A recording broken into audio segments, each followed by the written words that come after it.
Okay guys, welcome to this video where in the next 5 minutes we're just going to take a quick look at why so many people are struggling in their minds. And we're going to look at what's going on in the brain. We have really big brains, very powerful, they're brilliant, but for some reason some people seem to struggle. I'm going to explain why I think that is anyway. So the first thing we're going to talk about is that we have 3 distinct separate parts of the brain. I mean, there's loads of different areas to it, but they've been classified as 3 different sections of the brain when you look at how it evolved. Now the first part was the lizard part. This lizard brain, that's the very first part. It's like at the top of the spinal cord, what we call the brain stem. And this is basically, it just looks after us, it just wants to survive. It regulates our heartbeat, our temperature, balance, digestion, all these sorts of areas that are basically subconscious. This is what the lizard brain looks after. So that's at the very top. And then after that, we had this limbic system develop, which is like the mammalian brain that all mammals have. So I call it the mouse brain. So that's basically just trying to make us social animals, where we've started, you know, being in families and being in groups and trying to survive by being in groups. So after that, of course, you have what we have more classically, as we think of it, as like the grey matter, where you've got the 2 hemispheres of the neocortex. So that's the human part of the brain. So these 3 parts of the brain, they work together to try and keep us alive. You know, it's not the brain's job to make us happy, it's the brain's job to keep us alive. And these 3 different areas of the brain have to work together. But the problem is that they don't communicate brilliantly, because they all have different things to do, different tasks to do.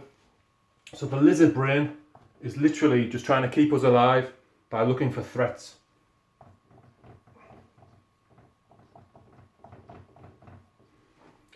The mouse part of the brain is trying to keep us alive through social. As I've said, it's trying to stay together in groups. You know, mammals, they like to stay together, hunt in packs and all of that sort of thing. And the human part of the brain is trying to keep us alive through learning. You know, we're very clever species, so we're trying to learn what all this means and trying to make it better and make it easier. So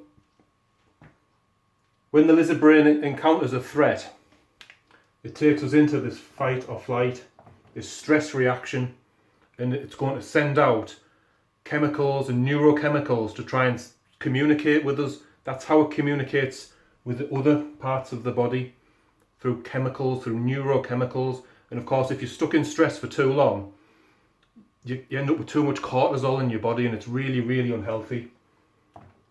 The mouse uses emotion to communicate with us. You've got to remember, this animal brain here, it doesn't understand words, it doesn't understand language, it has 0 concept of time as we know it. So you can't expect it to communicate in any other way. And of course, we use words, we use language. This part, the human part of the brain, has developed language, which is an amazing thing. But there's no point at all when we're struggling in life with either too much stress or too much emotion. There's no point in trying to solve these problems. Our emotions and our feelings are so powerful, so strong. Everybody's got them. There's no point trying to solve these with words, with language. There's no point trying to solve it with IQ. With IQ, we're trying to be logical. We're trying to sit down and think, well, why did this happen to me? What is going on here? What did I do wrong? Using the wrong part of the brain is never going to release these emotions. It's never going to make the feelings any better. I mean, obviously it can to a point, but what I'm saying is, instead of this IQ, what we really need is EQ. So instead of having IQ, which is your intelligence level, what we really need is an emotional intelligence level, and that's the EQ. So we need to solve what's going on in this part of the brain with its own language, and that's EQ.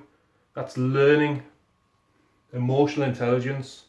That's learning how to treat these parts of the brain through emotions and feelings and getting out of stress as much as possible. We've been trying for hundreds of years to solve our problems with IQ, and it's not working. Everybody is struggling. Everybody is basically just spinning the wheels because you can't use this level of the mind to solve this level. Alright, I hope that makes sense. I've put together a quick guide just on the website so that you can have a look at that at any time that you want, and it's emotioncoachingfor7.com/3 brains. Okay, so you may find it helpful to look at that guide and have it all written out in front of you so that you can understand it a bit better. Okay, so I hope you enjoy that. I hope that makes sense. But what we really need in this world is more EQ than IQ. We need a balance of it, of course, but at the moment, this here is practically non-existent. So we need more EQ. Alright, I'll see you in the next video.